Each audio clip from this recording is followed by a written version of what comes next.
어려운 일이 있고 힘든 일이 있지만은 그때에도 감사하는 사람이 성도들이에요.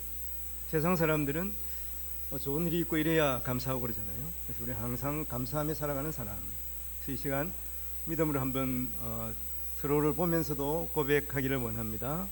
서로 쳐다보면서 하나님 감사합니다 이렇게 인사들 나누겠습니다. 하나님 감사합니다. 그리고 옆 사람도 감사합니다. 오늘 또 예배에 참석해서 너무 감사하죠. 하나님 앞에 감사하면서 살아가는 존재가 바로 성도들입니다. 맥주 감사절 듣습니까? 맥주 감사절은 우리 추수 감사절과 더불어서 하나님 앞에 감사하는 이러한 참 너무나 귀한 절기이기도 합니다.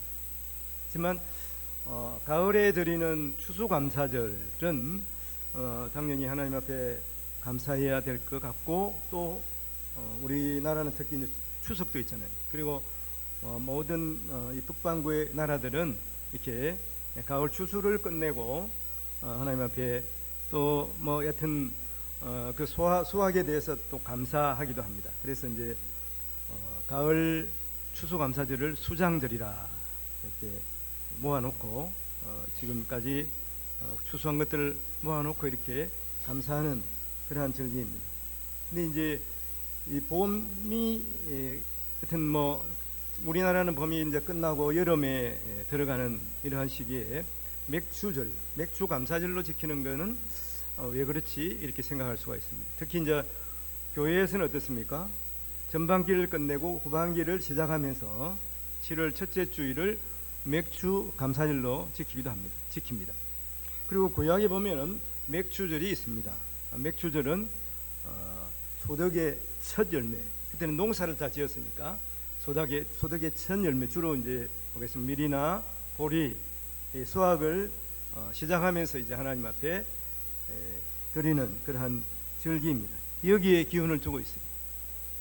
그래서 우리가 성경에 보는 이 세 개의 절기, 유월절, 또 맥주절, 그 다음에 가을에 드리는 이 초막절, 이렇게 해서 3대 절기가 있는데, 이 3대 절기는 하나님께서 하신 일에 대해서 감사하고, 또한 이 세 절기는 동시에 예수 그리스도에 대한 비유이기도 하고 예표이기도 합니다.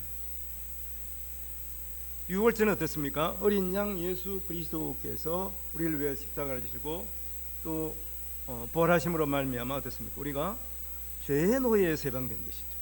그래서 이 유월절 절기는 이스라엘 백성들이 애굽에서 이제 노예에서 애굽의 노예에서 해방된 것을 기념하면서 드리는 이러한 절기입니다. 유월절.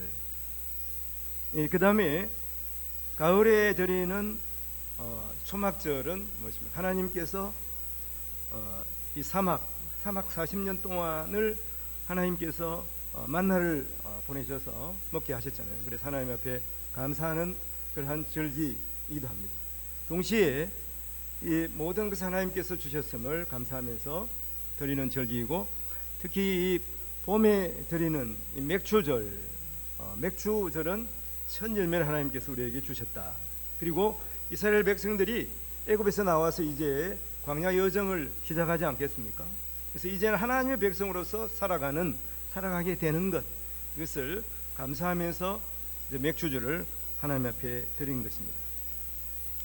그런 의미에서 이 세 개의 절기는 너무나 중요합니다. 그래서 예수님께서 십자가에 못 박히실 때 부활하셨잖아요.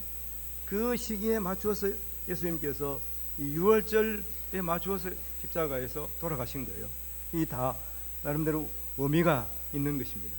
특히 오늘 맥주절이니까, 맥주 감사절이니까 이 맥주절의 의미를 우리가 한번 생각하면서, 특히 이제 오늘 이 말씀 열왕기하 4장 말씀과 더불어서 특히 이제 보면 성경에 이 맥주절에 대한 말씀들이 있어요. 그래서 오늘 말씀을 나름대로 이제 이 맥주절과 함께 적용을 해서 함께 말씀을 나누는 그런 시간이 되기를 원합니다. 특별히 하나님 앞에 어떻게 우리가 감사하며 살아가야 할 것인가, 특히 후반기를 시작하면서 우리가 후반기에는 어떻게 더 감사하면서 하나님 기쁘시게 하는 삶을 살 것인가, 이것을 우리가 함께 좀 고민하는 그런 시간이 되어야 하겠습니다. 여러분, 맥주절 하나님 앞에 감사해야 되죠. 첫 열매를 하나님 앞에 드리는 것, 이게 첫 열매는 시작이잖아요. 맥주절은 시작의 의미를 가지고 있습니다. 이 하나님 앞에 감사의 조건이 꼭 많아서 감사하는 것이 아니라 항상 범사에 감사할 수 있어야 됩니다. 그때는 감사입니다. 그리고 이 맥주절의 의미를 또 살펴보면, 두 번째는 이 맥주절이 오순절이라고 하거든요. 오순절은 6월절을 지나고 50일째 되는 날이에요. 그래서 순자가 10이라는 숫자거든요. 그래서 50일 되었다. 오순절 생각하면 기억나는 게 딱 있죠. 오순절 다락방에 성령 임했잖아요. 그래서 물론 이제 우리 성령 강림절은 지났습니다만은 이 오순절의 의미를 가지고 있습니다. 맥주 감사절은 이 성령 강림절이기도 한 것이죠. 그래서 예수님께서 성천하시며 약속하신 게 있어요. 너희가 성령을 기다리라. 성령은 예수 그리스도의 부활하신 영이고 아버지 하나님 성부의 영이에요. 그래서 성령을 기다리라 하는 것이, 왜 성령을 기다리라고 했습니까? 교회가 시작하기 위해서, 우리의 힘으로 우리가 정말 열심히 일하며 살아가지만 우리 힘으로 우리의 삶을 잘 살 수가 있습니까? 특히 이 신앙생활 하는 데 있어서는 우리의 의지와 노력으로만 잘 할 수가 없습니다. 그래서 성령 충만해야 되거든요. 성령을 받아야 되거든요. 그래서 예수님께서 제자들에게 성령을 기다리라 그렇게 말씀하셨어요. 제자들이 여인들과 예수님 그 가족들과 더불어서 열심히 기도했잖아요. 오순절 다락방에서 기도한 지 12일 동안 기도하는데 성령이 임했습니다. 비둘기 같은 성령이, 불의 같은 성령 하나님께서 임하신 것이죠. 이때가 50일째 되는 날이에요. 오순절이에요. 맥주절입니다. 그래서 맥주 감사절기를 보내면서 우리 성도들은 다 성령을 더 삼아야 해요. 성령 하나님 충만해야 우리가 주님께서 우리에게 맡겨주신 사명을 감당할 수가 있습니다. 내 힘으로는 감당할 수가 없어요. 성령 충만해야 되는 거죠. 그리고 또한 하나는 이 맥주절은 하나님의 말씀을 받은 날이에요. 초실절로부터 안식일에 7주간을 채우고 난날서 50일 되는 날 지키는 절기인데, 오순절 펜타코스트라고 하는데, 이 말씀을 보면 출애굽기 19장 1절에 보면 이런 말씀이 있습니다. 이스라엘 자손이 애굽 땅을 떠난 지 3개월이 되던 날 그들이 시내 강야에 이르니라. 이스라엘 백성들이 출애굽해가지고 시내 강야에 왔습니다. 시내 강야에서 어떤 일이 있어요? 시내산에서 어떤 일이 있습니까? 십계명을 받았잖아요. 하나님의 율법을 받은 거예요. 그래서 하나님께서 하나님의 계명을 내려주신 날이 바로 맥주절이 되는 것입니다. 그래서 이제 본래 이제 6월절 하면은 1월 15일이거든요. 14일이거든요. 그 15일 날 출발을 했어요. 그래가지고 3개월째 되던 날 약 50일이 지나서 3월 정도 되어서 시내산에 도착해서 거기서 백성들이 모여 있을 때 모세가 시내산 꼭대기에 올라가지고 하나님의 말씀을 받은 거예요. 하나님의 말씀을 받은 날. 그 오늘 우리가 말씀을 함께 나눠야 할 것은, 우리가 먼저 하나님 앞에 감사하면서 또한 성령 충만을 사모하면서 또 하나님의 말씀을 받은 날입니다. 우리 성도들이라는 의미가 무엇입니까? 하나님의 말씀을 받고 하나님의 말씀대로 살아가는 사람이잖아요. 하나님의 말씀을 받은 사람으로서, 하나님의 말씀을 받은 성도들로서 하나님의 말씀대로 살아가야 되겠다, 이렇게 결단하는 그런 시간이 되어야 하겠습니다. 먼저는 가장 첫 열매로 하나님 앞에 감사하는 절기, 맥주 감사절입니다. 오늘 본문에 보면 엘리사가 등장하잖아요. 엘리사 선지자는 본래 이제 엘리야가 있던 갈멜산에 살았습니다. 근데 이제 그는 한 번씩 이 순회를 나간 것 같아요. 왜냐하면 그 선지 제자들이 군데 모여서 이렇게 생활하고 있었거든요. 그래서 오늘 보면 길갈에 갔습니다. 근데 길갈에 선지자 제자들이 모여 있었는데 온 나라에 기근이 있었던 것 같아요.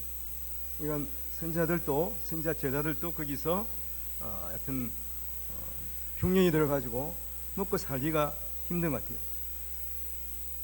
저도 이제 신학교를 다니고 그랬습니다만은 신학교에 가서 보니까 대부분이 가난한 사람들이 많더라고요. 가난한 성도들이 이제 신학 공부를 해서 이렇게 오는 경우가 많아요. 요즘은 조금 이제 나아졌습니다만은 정말 그때는 그랬어요. 그래서 컴퓨터 노트북 그 당시에는 귀하지 않습니까? 이 노트북 사기가 그렇게 힘들어하는 그런 신학생들이 많은 것을 보았습니다. 그래서 한동안 목회자들이 그 신학생들에게 옷 물려주기 이런 행사를 했습니다. 그래서 이번에도 할까 했는데 보니까 이번에는 안 하더라고요. 옷은 이제 많이 이제 싸졌어요.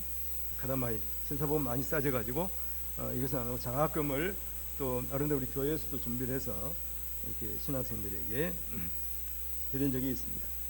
하나님의 백성들, 온 세상에 기근이 오니까 이 선지 후보생이라 그래가지고 예외가 아닌 것이죠. 흉년을 피해갈 수가 없습니다. 우리가 하나님의 백성이지만 이 세상에서 역시 이 세상에서 당하는 그러한 여러 가지 어려움이 있어요. 결핍이 있다고 하는 것을 알 수가 있습니다. 오늘 본문 바로 앞에 보면은 먹을 게 없으니까 이제 산에 산나물을 뜯어다가 죽을 만들어 먹는데, 마치 어떤 그 제자가 호박 능굴이 있어가지고 호박을 떠왔는데 그 호박이 독이 있는 호박이었어요. 그래서 이제 끓여가지고 먹다 보니까 이게 독이 있는 호박이다. 근데 그걸 버리면 되잖아요. 근데 이렇게 열심히 끓여가지고 버릴 수가 없어요. 왜냐하면 배가 너무 고프니까. 이걸 먹어야 되는 거예요. 어떻게 먹겠습니까? 그래서 오늘 말씀 앞에 보면 엘리사가 기도하고 가루를 넣었습니다. 가루를 넣어서 독성을 없앱니다. 그래서 4장 41절에 보면 이런 말씀이, 엘리사가 이르되 그러면 가루를 가져오라 하여 솥에 던지고 이르되 크다가 무리에게 주어 먹게 하라 하매 이에 솥 가운데 독이 없어지니라. 그래가지고 하여튼 배불리는 먹지는 못했지만 하여튼 배를 불릴 수가 있었다고 하는 것을 성경에 기록하고 있습니다. 그런 다음에 그래도 국만 먹어서 되겠습니까? 오늘 본문에 보니까 42절에 보면 한 사람이 바알 살리사에서부터 와서 처음 만든 떡 곧 보리떡 20개와 또 자루에 담은 채소를 하나님의 사람에게 드린지라. 그가 이르되 무리에게 주어 먹게 하라. 길갈은 하여튼 먹을 게 없었는지 모르지만 여기 이제 바알 살리사는 제가 생각할 때는 이게 바닷가 쪽이거든요. 블레셋 쪽에. 거기는 그래도 조금 먹을 게 있었던 것 같아요. 그래서 보리떡 20개와 이 채소 한 바구니를 가져와 가지고 이제 엘리사에게 먹으라고 가져왔는지 모르겠는데, 그래서 엘리사가 그걸 보고서는 무리에게 주어 먹게 하라. 그래서 오늘 이 음식을 드린 사람 보세요.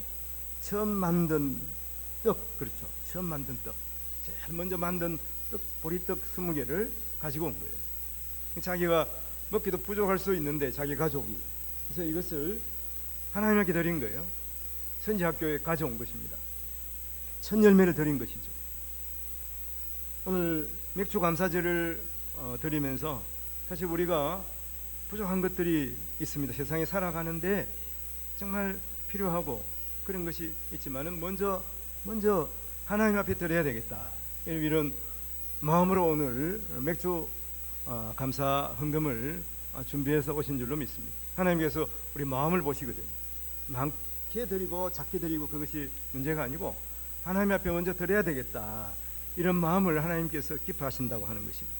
그래서 오늘 본문에 보면 이것을 통해서 먹게 하라, 엘리사가 이렇게 지시하는 내용이 있습니다. 이걸 보면 어떤 내용이 생각이 납니까? 예수님께서 들판에서 오병이의 역사를, 기적을 보이신 그 내용이 생각이 나지 않습니까? 예수님 말씀을 듣기 위해서 모인 사람들이 5,000명이 넘었어요. 근데 예수님께 그 먹을 것을 가져온 그 어린 소년이 하나 있지 않습니까? 오병이요, 보리떡 5개, 물고기 2마리예요. 예수님께 제자들에게 나누어서 먹게 하라, 이렇게 말씀하시는 것을 볼 수가 있습니다. 제사들에게 주어서 먹게 하라 이렇게 말씀하신 것이죠. 맥주절은 먼저 하나님이 주신 첫 열매에 대해서 감사하는 것. 하나님께서 주신 것 먼저 이것 만일에 하나님께 주시지 않았으면 이걸 먹을 수가 있겠습니까? 그런 마음으로 먼저 하나님 앞에 감사하면서 드리는 게 중요해요. 출애굽기 23장 16절 오늘 앞에도 있습니다마는 맥주절을 지키라. 네가 수고의 밭에 뿌린 것의 첫 열매를 거두미니라 이렇게 말씀합니다. 그래서 이 첫째 그 예수님 당시도 그렇습니다마는 이 유월절 애굽에서 나올 때 이제 6월 14일 날 15일 14일 날 유월절, 그다음에 15일부터 이제 무교절인데 이 15일부터가 초실절 첫째 날에 초실 처음 시작하는 날이에요. 이때 이제 보리를 심기 위해서 첫 이삭을 하나님 앞에 드렸습니다. 그리고 50일째 되는 날에 이제 보리로 곡식을 이제 추수해 가지고 떡을 드린 것이죠. 이 첫 떡을 하나님 앞에 드린 것입니다. 이것이 말씀에서 보는 뿌린 것의 첫 열매를 거두어서 하나님 앞에 드린 것을 말씀하고 있습니다. 여러분, 하나님께서 햇빛과 또 비를 주심으로 곡식을 넣게 하신 것입니다. 우리는 생각할 때 내가 수고해서 이 열매를 거두게 한 것이 아니냐 이렇게 생각하지만 그렇지가 않습니다. 하나님께서 함께 하시지 않으면 우리가 작은 것이라도 우리가 소득을 얻을 수가 없는 것을 우리가 기억해야 합니다. 그래서 혹시 오늘 맥주 감사절을 보이면서 내 풍성하지 못하다 그렇게 생각하더라도 오늘 이 본문에 소소한 것, 작은 것 그것일지라도 하나님 먼저 드려야 되겠다 그런 마음으로 오늘 이 자리에서 하나님 앞에 감사하는 우리 성도들이 되기를 바랍니다. 하나님은 부유하십니다. 그러므로 하나님께서 기뻐하시면 하나님의 부유하심을 우리의 삶을 통해서 경험하게 하실 거예요. 그래서 우리가 혹 풍족하지 못할지라도 아버지는 풍족하시니, 아버지는 넘치시니, 또 아버지와 함께 기뻐하는 마음으로 우리의 마음이 먼저 부유함으로 하나님 앞에 감사할 수 있기를 바랍니다. 두 번째는 하나님의 말씀으로 새로운 삶을 시작하는 것을 의미하는 것이죠. 열왕기하 오늘 43절에 보면 그 사한이 이르되 내가 어찌 이것을 100명에게 주겠나이까 하니 엘리사가 이르되 무리에게 주어 먹게 하라. 여호와의 말씀이 그들이 먹고 남으리라 하셨느니라. 보리떡 20개 하고 그 다음에 채소 한 바구니, 예수님께 드린 보리떡 5개, 물고기 2마리보다 좀 많은 것 같기는 한데 그럼 그것으로 100명이나 되는 젊은 사람들 어떻게 다 먹이겠습니까? 5명 먹기도 힘들죠. 먹기도 모자라지 않겠습니까? 그래서 엘리사의 사원이 볼 때는 이거는 너무 부족한 거예요. 어떻게 이것으로 100명이 나눌 수가 있습니까? 이러니까 엘리사가 뭐랍니까? 여호와의 말씀이 그들이 먹고 남으리라. 여호와의 말씀이, 하나님의 말씀에 순종할 때 100명이 먹고 남는다 이렇게 말씀하는 것이죠. 하나님의 말씀을 우리가 대할 때 중요한 것은 우리의 계산, 우리의 생각, 우리의 분석으로 하나님의 말씀을 제한하면 안 되는 것이죠. 하나님의 말씀을 들을 때에 오늘 선지자의 말을 한번 기억해요. 하나님의 말씀이, 여호와의 말씀이 100명이 먹고도 남는다고 하는 거예요. 엘리사가 생각해도 그건 모자랄 수밖에 없잖아요. 그러나 하나님이 말씀하셨어요. 하나님. 이 선지자 뜻이 무엇입니까? 선지자, 미리 아는 사람이란 뜻이잖아요. 미리 아는 사람. 그래서 선지자를 선견자라 그랬거든요. 선견자는 무엇입니까? 미리 보는 자예요. 어떻게 볼 수가 있습니까? 어떻게 알 수가 있습니까? 우리는 10분 후에, 1시간 후에 내일 일을 모르잖아요. 근데 선지자는 아는 거예요. 어떻게 알겠습니까? 하나님이 우리의 미래를 아시는, 이 온 세상의 미래를 아시는 하나님이 가르쳐 주셨기 때문에, 그래서 선지자예요. 선견자예요.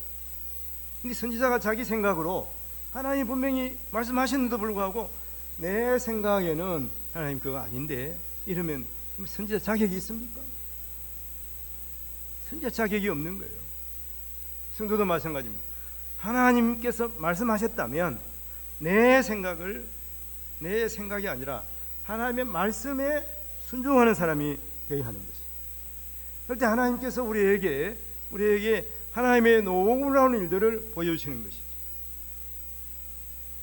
우리가 오늘 맥주 감사주일에 하나님 앞에 감사하면서 예물을 드리지 않습니까?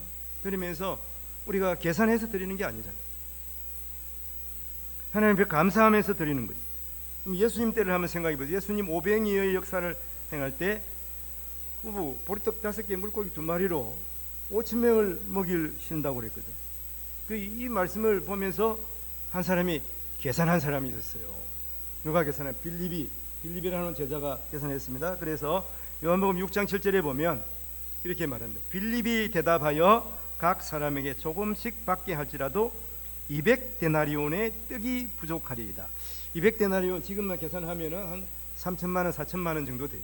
그러니까 3천만 원, 4천만 원 정도 있어야 그래도 한 5천 명 정도 먹일 수가 있습니다. 참 잽싸게 계산을 해본 거예요. 근데 또 문제가 뭐냐 하면 이 지금 여기는 빈들인데 어디서 돈이 있어도 어디서 떡을 얻겠습니까? 계산해 보니까 도저히 계산이 안 나오는 거예요. 우리도 그렇습니다. 살아가다 보면 빈궁할 때도 있어요. 그러나 하나님이 누구신 줄 안다면, 하나님 온 세상을 창조하신 하나님이 말씀으로 창조하신 하나님이시잖아요. 그 하나님, 전능하신 하나님을 믿는다면 하나님의 말씀대로 되는 거예요. 하나님의 말씀에 순종하며 나아갈 때 하나님이 행하시는 기적을 우리의 삶의 현장에서도 볼 수가 있는 거예요. 그러나 내 계산대로 생각해보, 이거는 하나님, 이거는 아닙니다. 이건 뭐 이렇게 될 수가 없어. 이렇게 생각해 버리면은 하나님이 행하시는 기적을 평생 하나님의 백성으로 살면서도 우리가 경험하지 못하고 살아갈 수가 있다고 하는 거예요. 하나님 말씀하셨으면, 하나님의 말씀이면 계산하지 않고 하나님의 말씀대로 순종하며 살아가는 우리 성도들이 되시기를 바랍니다. 베드로는 처음 예수님을 배웠을 때 밤새 물고기를 잡지 못했습니다. 예수님께서는 깊은 곳에 가서 그물을 던지라 이랬습니다. 베드로가 대담한 말씀이 있어요. 그게 누가복음 5장 5절이에요. 시몬이 대답하여 이르되 선생님, 우리들이 밤이 새도록 수고하였으되 잡은 것이 없지만은 말씀에 의지하여 내가 그물을 내리리이다. 그는 이곳에서 평생 그물질을 한 사람이에요. 자기 생각에는 지금 고기가 있을 리가 없다는 거예요.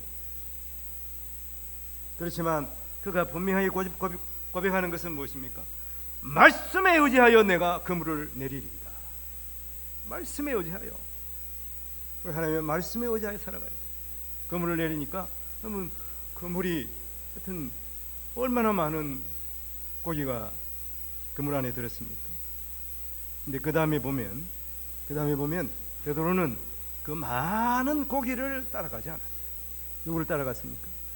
그 이후로 예수님을 따라갔어요. 예수님의 말씀을 따라서 행했어요.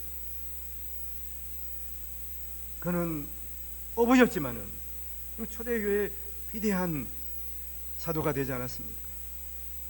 온 인류의 역사를 바꾸는 이러한 놀라운 일을 예수 그리스도의 말씀을 따라가므로 그가 행할 수 있었다 하는 것을 우리가 알 수가 있습니다.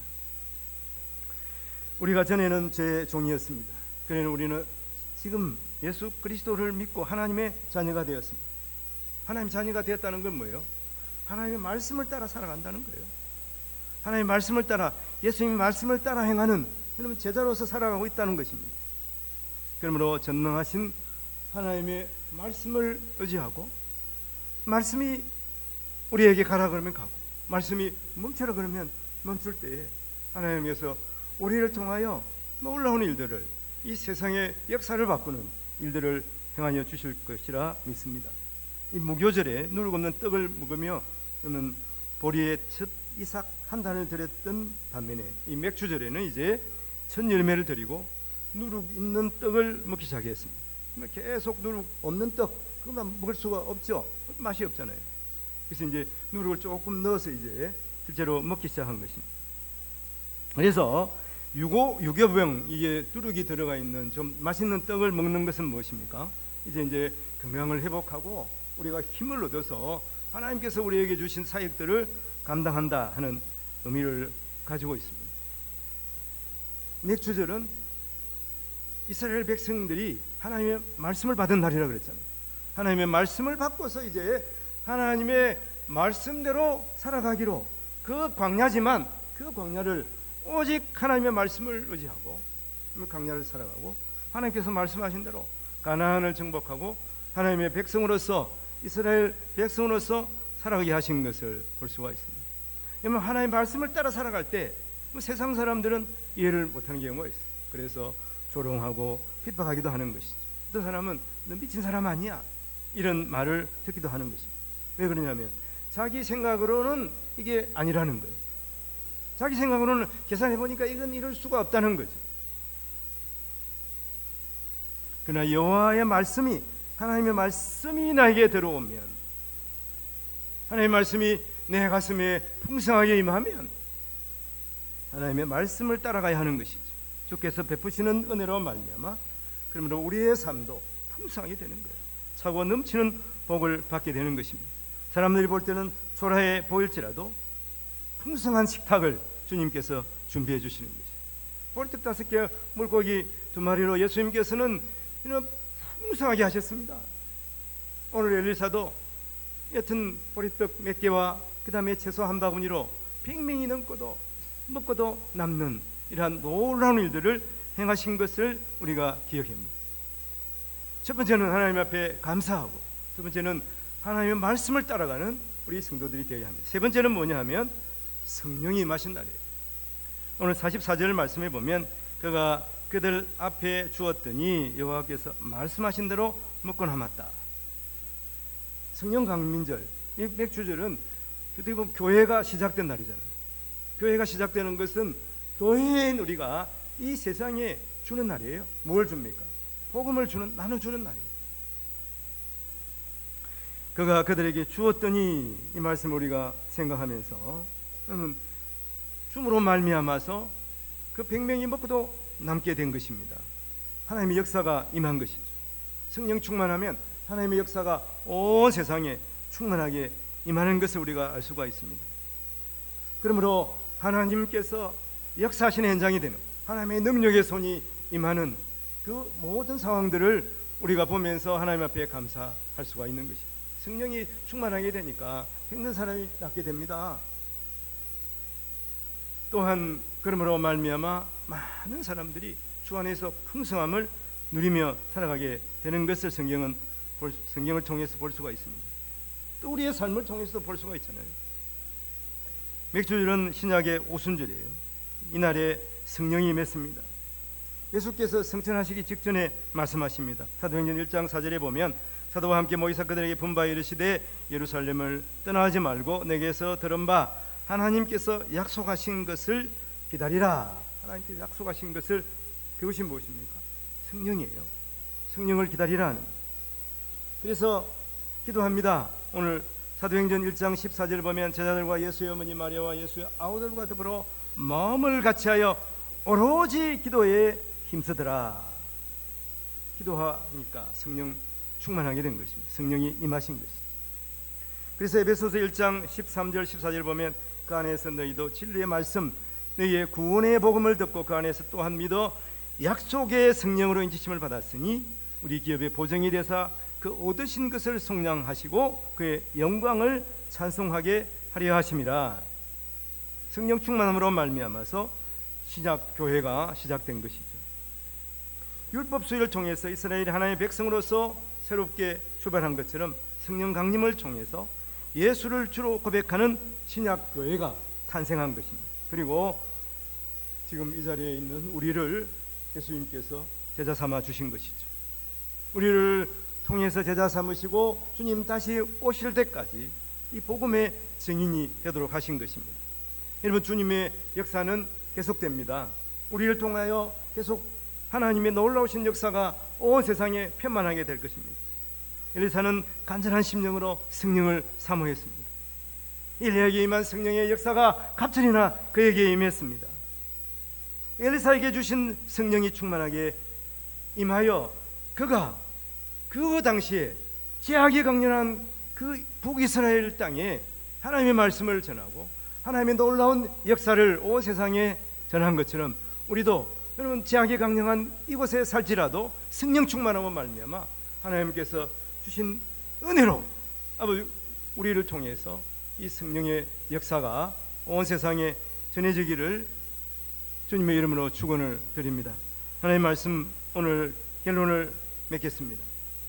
데살로니가서 5장 18절에 보면 범사에 감사하라, 이것이 그리스도 예수 안에서 너희를 향하신 하나님의 뜻이니라, 이렇게 말씀했습니다. 하나님 앞에 감사할 때 정말 이것이 우리에게 주신, 성도들에게 주신 하나님의 뜻이라고 말씀하고 있습니다. 누가복음 12장 22절에 보면 제자들에게 이르시되 그러므로 내가 너희에게 이르노니 너희 목숨을 위하여 무엇을 먹을까, 몸을 위해서 무엇을 입을까 염려하지 말라 하는 것. 하나님께 다 채워주시는 것입니다. 이 땅에서도 하나님께서 우리가 드린 것보다 훨씬 많게 크게 채워주시는 것. 하나님께서 우리에게 채워주시기 시작하면 100배 1000배로 채워주십니다. 그러므로 우리가 지금 소박한 삶을 살아갈지라도 감사하는 생활은 성도가 일평생 지속해서 하나님 앞에 영광을 돌려야 하는 것이죠. 하나님께 주신 은혜가 얼마나 큽니까? 단순히 우리 육신의 그런 평안함과 육신의 복으로 하나님께서 주시는 복을 우리가 생각하면 안 되는 것이죠. 하나님께서 우리에게 주신 은혜와 복은 자기 생명을 주시기까지 우리를 하나님의 자녀 삼으신 그 놀라우신 하나님의 자녀가 되는 복입니다. 이 복을 우리가 받았으므로 여러분 세상에서 주는 그러한 소소한 복, 단순한 복, 여러분 그것으로 우리에게 주신 놀라우신 하나님의 은혜를 비교할 수가 없는 거예요. 세상에 빼앗길 수가 없다고 하는 것입니다. 오늘 맥주 감사주의를 드리면서 첫 예매로 하나님 앞에 감사드리는, 먼저 우선하여 하나님 앞에 감사하는 성도들이 되기를 바랍니다. 그리고 또 하나님 말씀을 의지하며 순종하며 살아감으로 말미암아서 하나님께서 우리의 삶에 베푸시는 은혜와 복을 받아 누리기를 바랍니다. 이를 위해서는 우리가 성령 충만해야 되는 것입니다. 그래서 주님께서 우리에게 주신 사명을 감당하며 살아가는 우리 모든 성도들이 되시기를 주님의 이름으로 축원을 드립니다. 기도하겠습니다. 하나님 아버지 감사합니다. 오늘 거룩한 주일 한 해의 반을 보내고 맥주 감사절 예배를 하나님 앞에 드립니다. 우리의 삶을 소박하게 하심을 감사합니다. 하나님 아버지 우리가 가진 것이 많지 않아도 정말 하나님 한 분을 모시고 우리 가정을 함께 섬기며 교회를 섬기며 또한 또 우리에게 주신 그러한 사명을 아버지 하나님 다른 사람이 알아주지 않더라도 감당하게 하심을 감사합니다.